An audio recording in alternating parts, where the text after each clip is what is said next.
Abstract. Penny has just been dumped for being too boring and predictable, replaced by a flexible yoga instructor named Tiffany. But when a late-night run for ice cream ends with a tall, dark stranger stealing the last pint of salted caramel right out of her hands, Penny's bad week turns into a living hell. Literally. An accidental curse summons Lucian, a chaos demon with a towel around his waist, a stolen spoon in his pocket, and a penchant for trouble. He offers her a deal, a night of revenge and burgers in exchange for proving she's anything but boring. Between flying construction cradles, magical makeovers, and a motorcycle chase through Chicago, Penny is about to find out that sometimes the best way to heal a broken heart is to raise a little hell. Penny sat cross-legged on the hardwood floor of her bedroom, surrounded by the carnage of silk and polyester. She wasn't crying. Crying was for people who had hope, or perhaps for people who hadn't just realized they had wasted the last 3 years of their life on a man whose personality was as beige as his favorite chinos. Instead of tears, a manic, jagged smile stretched across her face as she picked up another one of Chad's expensive ties, a navy blue Hermes number he had left behind in his haste to move out, and brought the kitchen shears down on it. The fabric parted with a delicious resistance. She took a sip from the mug beside her knee. It wasn't coffee. Coffee would have been the sensible, adult choice for 1 a.m. on a Tuesday. Instead, it was lukewarm mulled wine she had made 4 hours ago, now covered in a thin, unappealing film. It tasted like cinnamon and regret, but she drank it anyway because getting up to make something fresh seemed like an insurmountable task. Too boring, she muttered to the empty room, her voice raspy. Too predictable. Those were the words Chad had used a week ago while packing his bags. He hadn't even had the decency to do it over dinner. He'd said it while looking for his socks. He was leaving her for a yoga instructor named Tiffany, a woman who presumably was very exciting and unpredictable, likely because she could put her ankles behind her head and didn't have a terrifying spreadsheet for household expenses. Penny sliced a striped red tie in half, then into quarters. The anger rose in her chest, hot and suffocating. It wasn't the heartbreak that was killing her, it was the sheer waste of investment. She had spent her best years on a man who had forgotten her 26th birthday because he was in the zone playing FIFA. She had cooked, cleaned, and listened to his drone on about cryptocurrency for hours, suppressing her own yawns so hard her eyes watered. And for what? To be discarded like an old receipt. The pile of shredded fabric was satisfying, but not enough. She needed a release. She needed fire. Scrambling to her feet, her limbs stiff from sitting on the floor for hours, Penny gathered a handful of framed photographs from the dresser. Chad smiling at a barbecue. Chad holding a fish he didn't catch. Chad and Penny at her sister's wedding, where he looked bored and she looked adoring. Ritual cleansing, she announced to the silence. Out with the old, in with the ash. She marched into the kitchen, dumped the frames into a large soup pot, and placed it on the stove. With a click of the burner, she threw a lit match onto the glossy photo paper. It didn't catch fire immediately. It smoldered, the plastic frames melting with an acrid, chemical stench that instantly filled the small kitchen. "Burned, you traitor," she hissed, poking the mess with a wooden spoon. Instead of a cathartic bonfire, she got a thick plume of black smoke. It billowed up, dark and greasy, choking the air. Penny coughed, waving her hands frantically, but it was too late. The piercing shriek of the smoke detector shattered the night. Beep, beep, beep. Oh, for God's sake. Penny grabbed a dish towel and began flapping it wildly at the ceiling. Shut up. I'm not burning the building down. I'm just grieving. The alarm didn't care about her grief. It screamed on until she climbed onto a chair and ripped the battery out, nearly falling in the process. Silence returned, heavy and judging. The kitchen smelled like burning plastic and failure. Her mood, which had been hovering somewhere between homicidal and hysterical, plummeted. And then the hunger hit. It was a deep, cavernous ache in her stomach, a demand for compensation for the moral injury she had sustained. She needed grease. She needed sugar. She needed the kind of food that shortened your lifespan. She yanked open the refrigerator door, ready to raid the shelves. It was empty. Stark, blindingly white, and empty. A lone jar of pickles sat on the middle shelf, swimming in brine.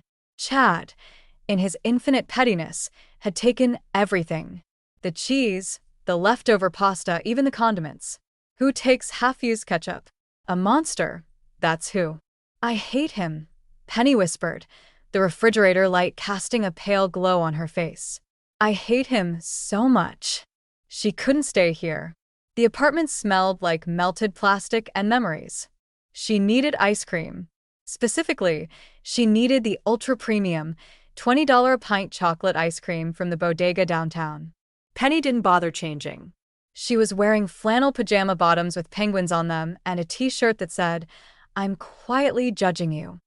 She threw a massive, shapeless black puffer coat over the ensemble, shoved her feet into snow boots, and grabbed her keys. Chicago in winter was an assault on the senses.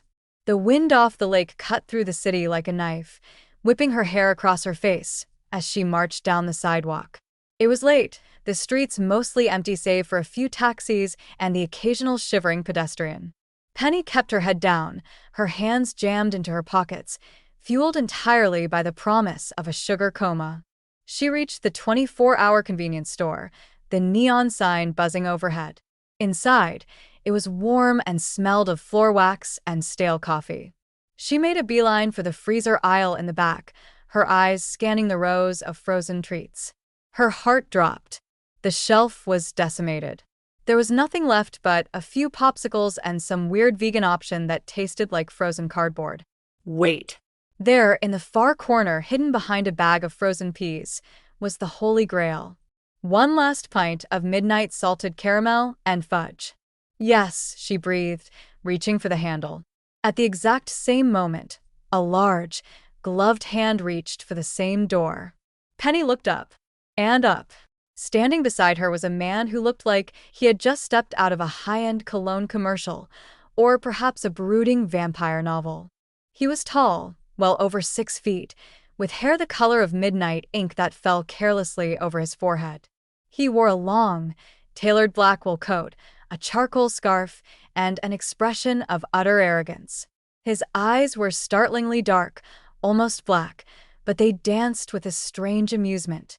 They both froze, hands hovering over the glass door. "Excuse me," Penny said, her voice dripping with the exhaustion of the past week. "I saw it first." "I doubt that," the stranger replied. His voice was rich, like velvet dragged over gravel. It was an annoying voice. It was the kind of voice that usually got what it wanted. "I have incredibly sharp peripheral vision." "It's the last one," Penny snapped, dropping the polite Midwestern veneer. "And I've had a week that would make a saint commit arson." "Step away from the freezer." The stranger tilted his head, studying her. He took in the disheveled hair, the penguin pajama pants peeking out from the coat, and the manic glint in her eyes. He didn't look sympathetic. He looked delighted. "A bad week," he mused. "How pedestrian. I've had a difficult millennium." Before Penny could process that bizarre statement, he moved. He didn't shove her. He didn't push. He simply moved with a fluid, unnatural speed. One moment the freezer door was closed. The next it was open, and the pint of salted caramel was in his hand. "Hey!" Penny shouted. "Sorry, darling," he said, not sounding sorry at all. He flashed a smile that was equal parts charming and terrifying, a smile that showed just a few too many teeth. "I need this more. I've had a hell of a night. Bureaucracy is a nightmare. Even downstairs." He turned on his heel and strode toward the counter. Penny stood there for a second, paralyzed by the audacity. Then the rage kicked in again. She chased after him, her boots squeaking on the linoleum. "You selfish jerk," she yelled as he slapped a $20 bill on the counter, telling the stunned clerk to keep the change. "You can't just take it. I need that ice cream. It's for emotional support." The stranger ignored her, walking out the automatic doors into the biting wind. Penny followed him onto the sidewalk. "I hope you choke on it," she screamed at his back. "I hope you get brain freeze that lasts for eternity. You narcissistic, coat-wearing, ice-cream-stealing monster." The man stopped. He turned slowly, the streetlights reflecting in his dark eyes. He reached into the deep pocket of his wool coat and, to Penny's utter bafflement, pulled out a silver spoon. Who carried a silver spoon in their pocket? He popped the lid off the ice cream. He dug the spoon into the caramel swirl. And then, maintaining intense eye contact with her, he ate a large spoonful. He hummed, closing his eyes in mock ecstasy. Tastes like hopelessness, with a hint of sea salt. He opened his eyes and winked. I'm Lucian, by the way. A sleek, matte black sports car that looked like it cost more than Penny's entire apartment building idled at the curb. He slid into the driver's seat. The engine roared to life with a sound like a growling beast, and he sped off, leaving nothing but exhaust fumes and a stunned Penny shivering on the pavement. She stood there for a full minute, her mouth slightly open. She wasn't sad anymore. She wasn't even just angry. She was incandescent with fury. I hate men, she announced to the empty street. Defeated, she went back inside and bought the only thing left, a family-sized bag of generic, unflavored corn chips. The walk home was a blur of gritted teeth and muttered curses. When she finally kicked off her boots in her hallway, the apartment felt colder than before. She marched to the couch, tore open the bag of chips, and pulled out her phone. If she couldn't have ice cream, she would have vengeance via social media. She began typing a furious status update, detailing the theft, the rudeness, and generally cursing the male gender. And, to the guy in the black coat, you are the absolute worst person in Chicago, and I hope. The screen went black. Penny tapped it furiously. Nothing. She looked at the router in the corner. No lights. No, she groaned. No. She remembered then. The internet bill was in Chad's name. He had canceled it. Of course he had. He had probably scheduled it to shut off exactly now, just to twist the knife. Penny threw the phone onto the cushion. She stood up in the center of her living room, a chip crumbs on her chin, her hands clenched into fists. It was too much. The ties, the fire, the hunger, the ice cream thief, the internet.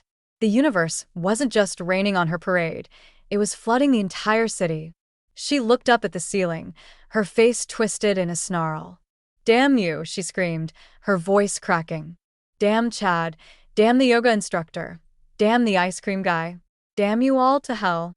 The words hung in the air, vibrating with strange energy. Suddenly, the lights in the apartment flickered. They buzzed violently, dimming to a sickly yellow before flaring bright white. A low hum, like electricity coursing through a high-tension wire, filled the room.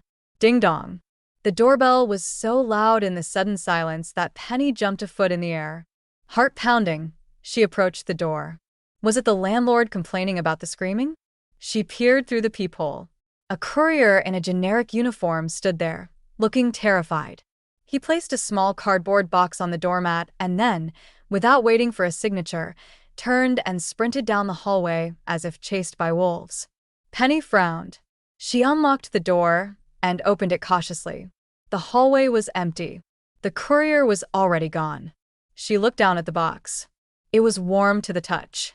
She brought it inside and set it on the kitchen table.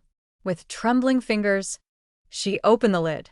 Inside sat the pint of midnight salted caramel and fudge. It was open. A silver spoon stuck out of the center. A note was tucked under the rim, written on thick, creamy parchment in elegant, sweeping black ink. You forgot this. Penny stared at it. Her brain refused to compute. How? How did he know where she lived? How did it get here so fast? A sound came from the bathroom down the hall. The sound of running water. The shower. Panic, cold and sharp, washed over her. She lived alone. She had definitely locked the door. Penny looked around wildly for a weapon. The scissors were in the bedroom. The kitchen knives were in the dishwasher. Her eyes landed on a heavy, bronze statue of a pug, a hideous gift from Chad's mother that she kept meaning to donate. She grabbed the bronze pug by the legs, hefting it like a club. Creeping down the hallway, she listened. The water stopped. The shower curtain rings screeched across the rod. Penny raised the pug, her breath hitching in her throat. The bathroom door creaked open. Steaming mist rolled out into the hallway. A man stepped out. He was wearing nothing but a white towel low on his hips. Water droplets clung to his broad, sculpted chest and trailed down the sharp definition of his abs. He was drying his wet, dark hair with one of her pink hand towels. It was him, the ice cream thief. Lucian. Penny screamed and swung the bronze pug. She expected him to dodge or to block it. She didn't expect him to catch the heavy statue with one hand, effortlessly, inches from his face. He didn't even flinch. "Careful," Lucian said, his voice calm and smooth. "That's a heavy piece of kitsch. You could pull a muscle." "Who are you?" Penny shrieked, tugging on the statue. It wouldn't budge from his grip. How did you get in here?" "I'm calling police." "You can't," Lucian pointed out, releasing the statue, so suddenly Penny stumbled back. "Your phone has no signal. Also, the police generally don't handle summons of this nature."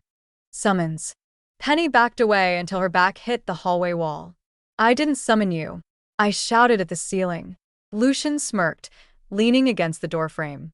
He looked entirely too comfortable for a naked man in a stranger's apartment. "You shouted with intent. Damn you all to hell. I believe were the specific coordinates. Very powerful emotional resonance. Rage, despair, hunger. It's a delicious cocktail. It pulled me right out of a boring meeting and into your shower." He glanced back at the bathroom. "By the way, the water pressure here is fantastic. In hell, the plumbing is ancient. Roman Empire era, mostly. It's terrible for the pores." Penny blinked. Her brain was trying to process the information, but it kept getting stuck on the words hell and summons. You're a demon?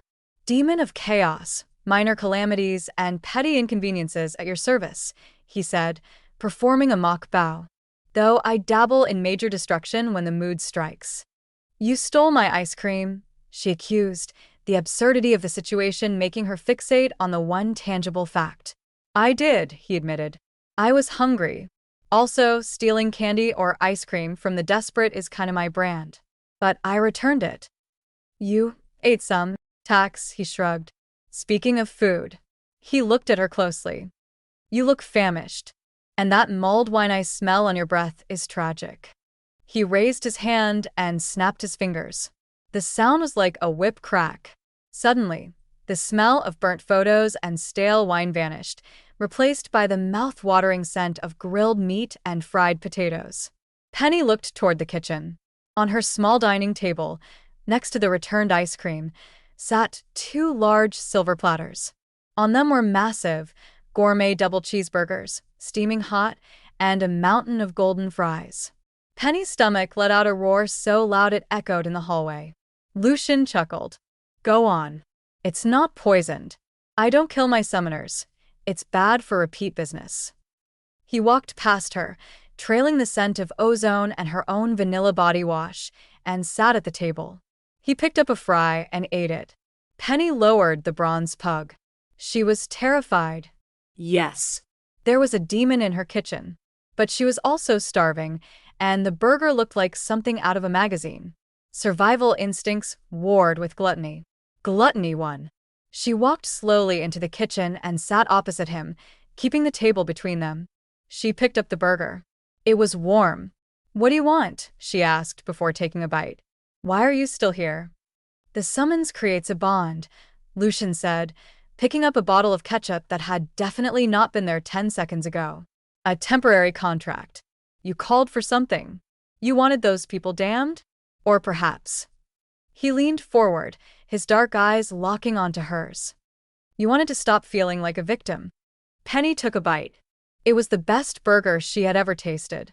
Tears almost sprang to her eyes.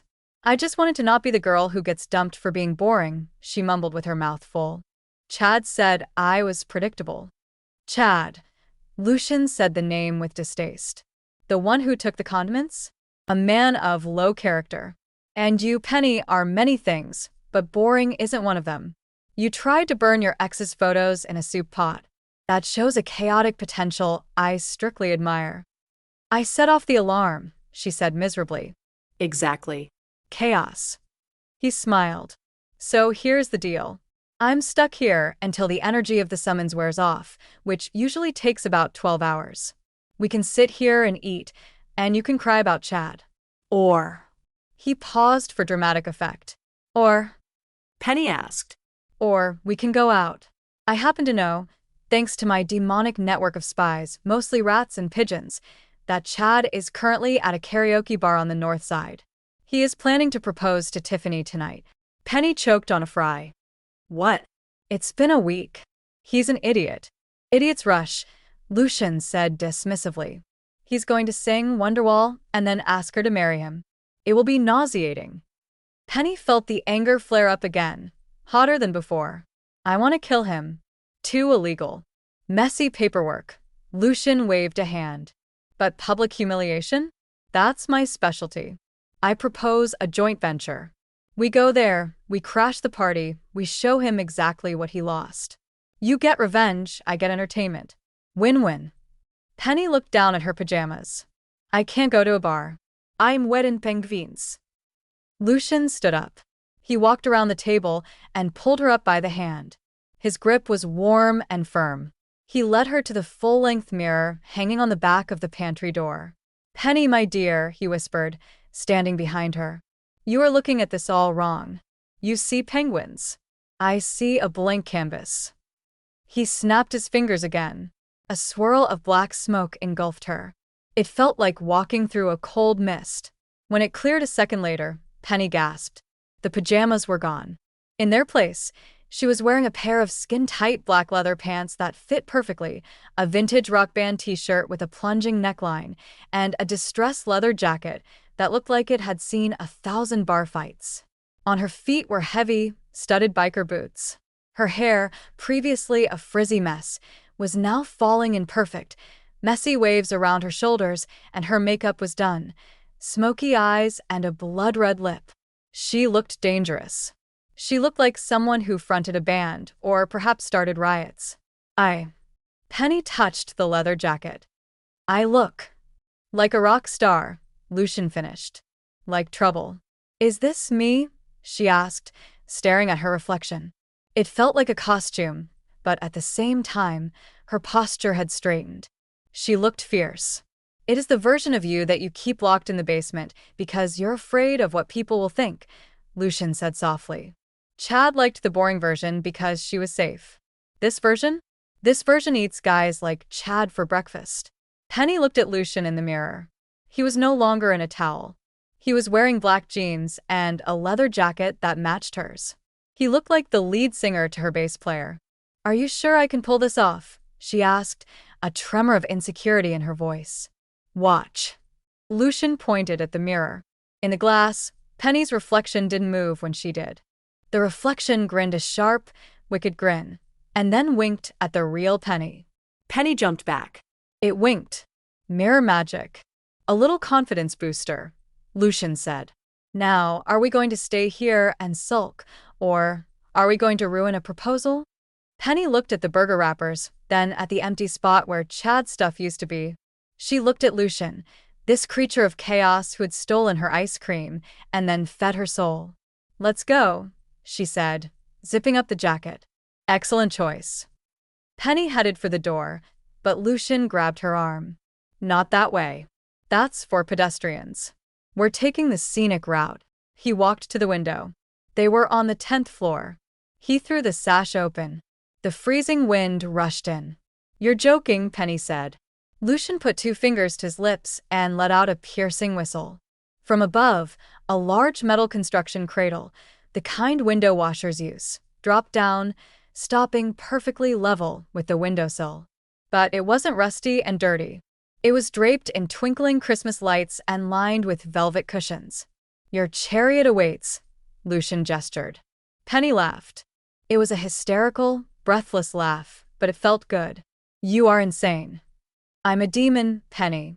Sanity is not in the job description. He helped her climb out onto the swaying platform. The city of Chicago sprawled out below them, a grid of golden lights against the darkness. Lucian hopped in beside her and hit a button. The cradle didn't just go down, it plummeted, banking sharply like a roller coaster, swooping down toward the street level while Penny screamed, half in terror, half in delight. They landed softly on the sidewalk next to a matte black motorcycle that looked fast enough to break the sound barrier. "Hop on," Lucian said, swinging a leg over the bike. "And hold on tight. I don't do speed limits." Penny climbed on behind him, wrapping her arms around his waist. He smelled like sulfur and expensive soap. As the engine roared to life, drowning out the city noise, Penny realized something strange. She wasn't thinking about Chad. She wasn't thinking about the timeline of her life she had ruined. She was just thinking that for the first time in years, she had absolutely no idea what was going to happen next. And she couldn't wait. The motorcycle tore through the streets of Chicago like a black arrow shot from a demon's bow. The wind roared in Penny's ears, a deafening symphony of speed and cold, but behind the shelter of Lucian's broad back, she felt strangely warm. The city blurred past, neon signs smearing into streaks of red and blue, the streetlights becoming a tunnel of gold. She tightened her grip around his waist, the leather of his jacket cool and smooth under her fingers. He wasn't driving recklessly, exactly. He was driving with a supernatural precision that made physics feel like a suggestion rather than a law. They weaved between taxis and late-night delivery trucks with inches to spare, yet Penny didn't scream. The fear she had felt in the construction cradle had evaporated, replaced by a buzzing, electric thrill. Lucian leaned back slightly, his voice cutting through the wind as clearly as if he were whispering in her ear. "You're wondering if I'm manipulating you," he said. It wasn't a question. Penny blinked, pressing her cheek against his back to shield her face from the icy air. "I'm wondering how you knew I wanted to set things on fire. And how you knew about the ice cream. Do you read minds?" "Telepathy is a cheap parlor trick," Lucian scoffed, taking a sharp corner that defied gravity. "Any two-bit psychic can read surface thoughts." "Did I leave the oven on? Why does my cat look at me like that? It's boring noise." He accelerated, the engine growling beneath them. "I don't read thoughts, Penny. I read desire," he continued, his voice dropping an octave, resonating in her chest. "I taste the things you want but are too polite to ask for. The darkness you shoved down because you were raised to be a nice girl. I smelled the arson in your heart before I even entered your apartment. And right now? Your desire is tasting very spicy." Penny flushed, thankful for the darkness and the biting wind hiding her face. "And what exactly do I desire right now?" "Retribution," Lucian purred. "And perhaps a little bit of chaos." They screeched to a halt in front of the Golden Mike, a karaoke bar in Lincoln Park that smelled of stale beer and bad decisions even from the sidewalk. It was the kind of place Chad loved, loud enough to drown out meaningful conversation, and cheap enough to satisfy his miserly soul. Lucian kicked the kickstand down and dismounted in one fluid motion. He offered a hand to Penny. As she slid off the bike, her biker boots hit the pavement with a heavy, authoritative thud. She caught her reflection in the darkened window of the bar. Leather pants, wild hair, dark lips. She didn't look like Penny the administrative assistant. She looked like Penny the heartbreaker. "Ready to crash a party?" Lucian asked, a wicked glint in his eyes. "More than anything," she breathed. They bypassed the bouncer. Lucian simply looked at the man, and the burly guard stepped aside, eyes glazed over, murmuring, "Right this way, sir," and pushed through the double doors. The interior was a sensory assault.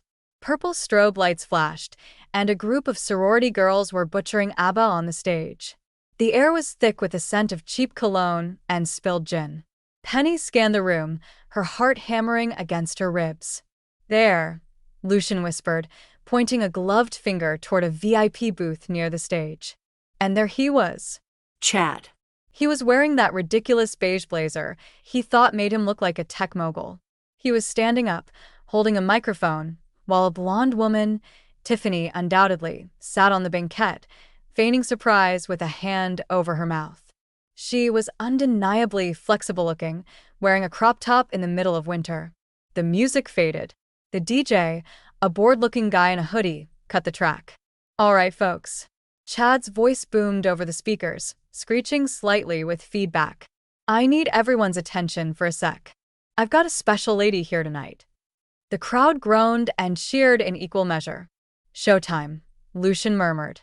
He didn't move toward the stage. Instead, he leaned casually against a pillar, crossed his arms, and pursed his lips. He blew softly, a stream of air that shimmered like heat haze, directing it straight at Chad. Chad dropped to one knee. He looked sweaty. He looked confident. He looked like a man about to make a terrible mistake. Tiffany, Chad said into the mic, staring deeply into her eyes. We've only known each other for a few weeks, but… The crowd hushed, waiting for the generic declaration of love. Chad's face twitched. He opened his mouth to say, "You are the light of my life," but Lucian's magic hit him square in the chest. "But honestly, your voice is incredibly annoying," Chad blurted out. The words boomed through the speakers, crystal clear. The room went dead silent. Tiffany lowered her hand from her mouth, her eyes widening. Chad looked confused. He tried to correct himself. "I mean, what I'm trying to say is, I love how you… He fought the magic, his face turning red, but the truth clawed its way out. "How you pay for everything because your dad is rich, which is great because I'm drowning in credit card debt and I'm too cheap to buy my own groceries." A collective gasp swept through the bar. Someone in the back laughed. "Chad." Tiffany squeaked, her voice rising to a pitch that only dogs could hear. "And another thing," Chad continued, unable to stop, the verbal vomit flowing freely now. "I hate your yoga shows. They're stupid. I only pretend to watch them, so you'll sleep with me. And honestly, you're not even that flexible. Penny was way better at organizing my life, even if she was boring." "Oh, no he didn't," Penny whispered, her jaw dropping. "He did," Lucian grinned, looking like a cat who had just eaten the canary and the entire birdcage. "Wait for it." Tiffany stood up slowly. Her face was a mask of fury. She reached for the ice bucket on the table, grabbed a bottle of cheap champagne, and without a word, smashed it over Chad's head. Glass shattered. Foam sprayed everywhere. Chad shrieked, clutching his wet, bleeding head, the microphone dropping to the floor with a deafening thud. "You loser," Tiffany screamed, shoving him backward into a waiter carrying a tray of shots. Chaos erupted. The crowd was roaring with laughter and booing. Lucian nudged Penny. "Your turn, rock star." He signaled the DJ with a flick of his wrist. The DJ, eyes glazed with the same trance as the bouncer, immediately queued up a track. It wasn't a ballad. It was a heavy, driving rock anthem with a bass line that shook the floorboards. Penny didn't think. She didn't hesitate. The adrenaline was coursing through her veins, hot and intoxicating. She marched up the stairs to the stage, snatched the microphone from the floor where Chad had dropped it, and looked out at the crowd. She saw Chad trying to wipe champagne out of his eyes. She saw Tiffany storming out. She saw the faces of strangers waiting for the next act. She wasn't boring. She wasn't predictable. She was furious, and she was free. Bénissant. She didn't possess a professional voice, but tonight, she had power. She roared the lyrics, a song about breaking chains and burning bridges. She stomped across the stage in her heavy boots, whipping her hair, channeling every ounce of frustration from the last 3 years into the microphone. The crowd went wild. They sensed the energy, the raw, unfiltered emotion. They started jumping, spilling beer, singing along to the chorus. Lucian stood at the back, watching her. For the first time all night, his smirk was gone, replaced by a look of genuine, intense admiration. As the song reached its bridge, Chad scrambled to his feet. He looked up at the stage, saw Penny, his boring ex, looking like a Norse goddess of vengeance, and his ego snapped. "Hey," he yelled, trying to climb onto the stage. "She's crazy. She's my ex. She's…" Lucian sighed. "Some people just don't know when to exit stage left." He snapped his fingers. Poof. A cloud of glitter exploded around Chad's waist. When it settled, Chad's beige chinos were gone. In their place were oversized, polka-dotted clown pants held up by bright red suspenders. They were comically large, billowing out like parachutes. Chad took a step and tripped over the massive hem. "Look at his pants," someone shouted. The bouncers, finally snapping out of their daze, saw a man in clown pants causing a disturbance. They descended on him like vultures. "Get off me!" Chad squealed as he was hoisted into the air. "My pants! What happened to my pants?" Penny finished the song on a high, screaming note just as Chad was physically thrown out the front door, his clown pants flapping in the wind. The applause was deafening. Penny stood there, chest heaving, sweat glistening on her forehead. She felt alive. Truly, dangerously alive. She locked eyes with Lucian across the room. He tipped an imaginary hat to her. Penny hopped off the stage, ignoring the high fives from strangers, and made a beeline for him. She didn't stop until she was right in front of him. That, she panted, was better than therapy. "Cheaper, too," Lucian replied. Impulsively, Penny grabbed the lapels of his leather jacket, pulled him down, and planted a firm, loud kiss on his cheek. "Thank you," she whispered against his skin. Lucian froze for a millisecond, stunned, before a slow, genuine smile spread across his face. "You're welcome, Penny."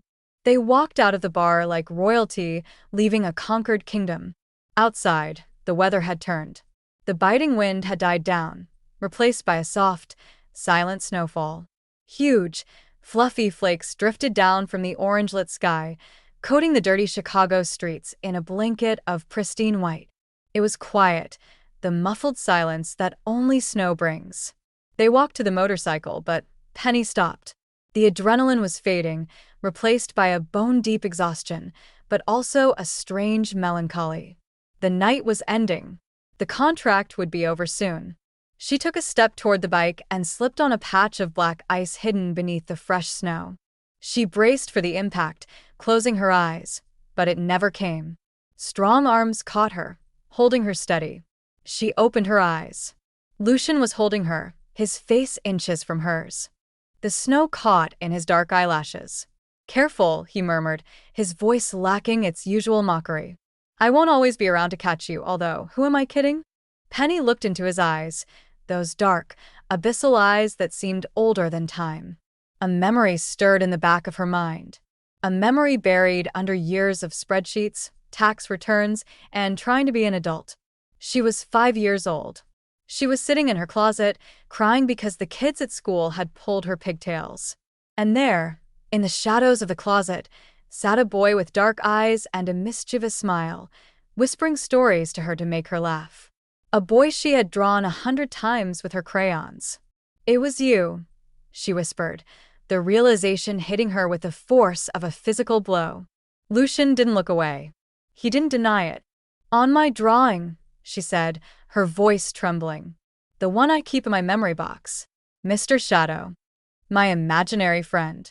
I prefer Guardian of the Chaos Curious, but sure, Mr. Shadow works," Lucian said softly, a wry twist to his lips. "You were real?" Penny asked, her hand coming up to touch his face. He felt solid, warm, real. "You were my monster under the bed?" "I was the monster who kept the other monsters away," Lucian corrected gently.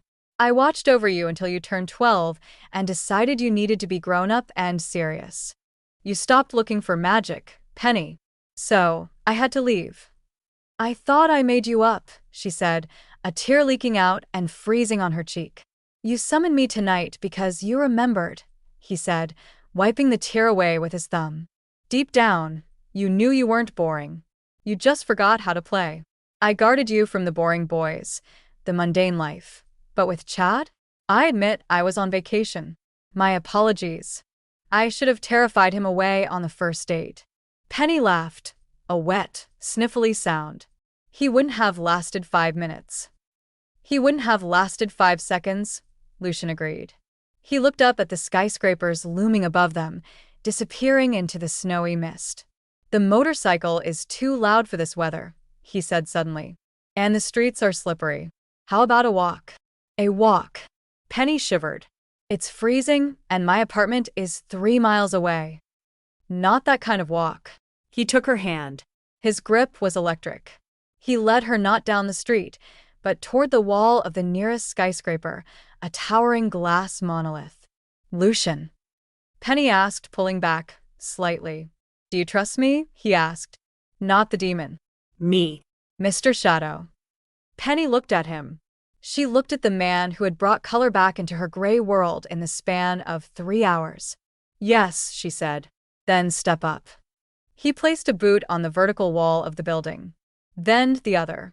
He stood perpendicular to the ground, defying gravity as easily as breathing. He held his hand out. Penny took a deep breath. She stepped onto the wall. Her stomach did a somersault, but her feet stuck. The world tilted. Suddenly, the sidewalk was a wall, and the skyscraper was the floor. Keep your eyes on me, Lucian commanded softly. They walked up the side of the building, hand in hand, strolling toward the clouds. Below them, or beside them, the city of Chicago spread out like a glittering circuit board. The cars were tiny beetles. The snow fell sideways past them. It was impossible. It was magic. It was the most romantic thing that had ever happened to anyone anywhere. They didn't stop until they reached the very top of the Willis Tower. Lucian hopped over the parapet onto the observation deck, pulling Penny with him. The wind was fierce up here, but Lucian snapped his fingers, and a warm, invisible bubble enveloped them, shutting out the cold. They sat on the edge of the highest ledge, legs dangling over the abyss of the city. Lucian reached into his coat pocket, the same pocket that had produced a spoon earlier. Dessert, he offered. He pulled out the pint of midnight salted caramel and fudge. It was, miraculously, still perfectly frozen. He produced 2 spoons this time. Penny accepted the spoon, laughing in disbelief. They sat in silence for a moment, eating ice cream on top of the world, watching the snow swirl around their protective bubble. So, Penny said, licking caramel off her spoon, what happens now? The sun comes up, the spell breaks, and you go back to the office. Lucian looked at her. The playfulness in his eyes softened into something deeper, something possessive and ancient. Usually, he admitted, the standard demonic contract is transactional. You get your revenge, I get a soul, or a firstborn, or, at the very least, a 5-star review on Yelp. Penny's heart sank slightly. Oh.